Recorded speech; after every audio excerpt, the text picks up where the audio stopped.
Alright, look, it's not lost on me that we just so happened to get a movie about demonic leprechauns right when St. Patrick's Day is around the corner. And as an Irish gentleman myself, let me tell you, I am offended that I don't get to hang out with these little buggers. These guys are freaks.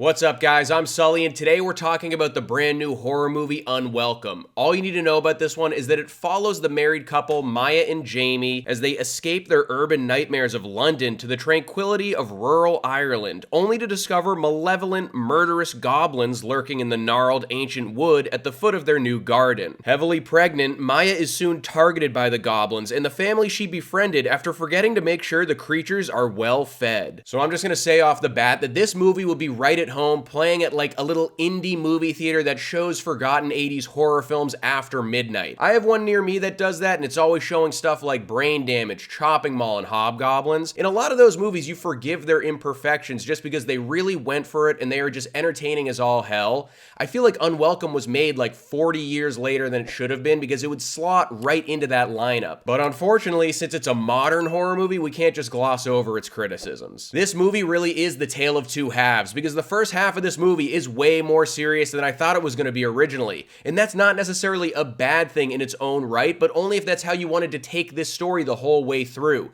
Like, the second half is the complete opposite. It's bonkers, it's campy, it's funny. It's everything that the trailer originally promised this movie was going to be. And even though I enjoyed the second half way more than the first half, it doesn't mean that the first part of this movie is insanely bad. It's just so tonally different than the second half. And I think that's going to lose some audience members that were going into this movie just expecting one consistent thing. The tonal shifts of the two halves just don't really mesh well here. I thought the performances in here were solid enough for what this movie is. I enjoy john-kamen because she's in my favorite episode of Black Mirror Playtest. I think she's really great in that episode. And I also don't mind her as the villain in Ant-Man and the Wasp, even though that movie as a whole is kind of a shit show, but I think she kind of gets dragged for that one unnecessarily. Everyone else in this movie I don't think I'd really seen before. There'll be a couple of actors that pop up here and there that you'll have seen from other projects. Hodor from Game of Thrones is in here among some others. So from that standpoint, I thought it was fine, but circling back to how this movie just can't decide if it wanted to be a wacky horror comedy or a serious drama, obviously those tonal shifts are going to affect these performances, and it's not really up to the actors, so I don't really blame them for some wonky moments that happened in here because of that, especially after hearing some of the horrendous dialogue lines they had to work with. The big problem here is that this movie's selling point is obvious. If you're checking this one out, you basically want to see Gremlins but with leprechauns, and this movie does give us that, but it introduces these little buggers way too late in the game.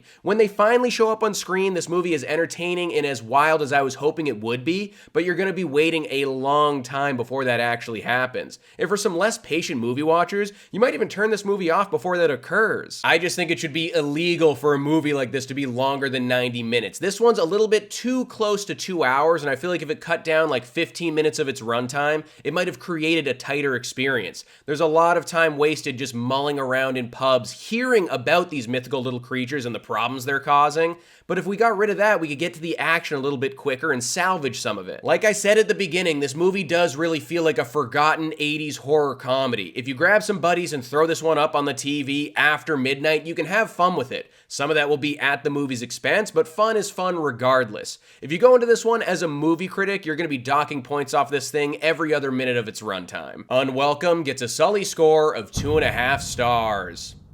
So that's my review of the latest Leprechaun horror movie. It's killing me that I can't go out with these guys on St. Patty's Day. But let me know in the comments below if you're gonna go check this one out or if you've already seen it. Don't forget to like this video and subscribe to the channel if you haven't, and I'll see you guys at the next video.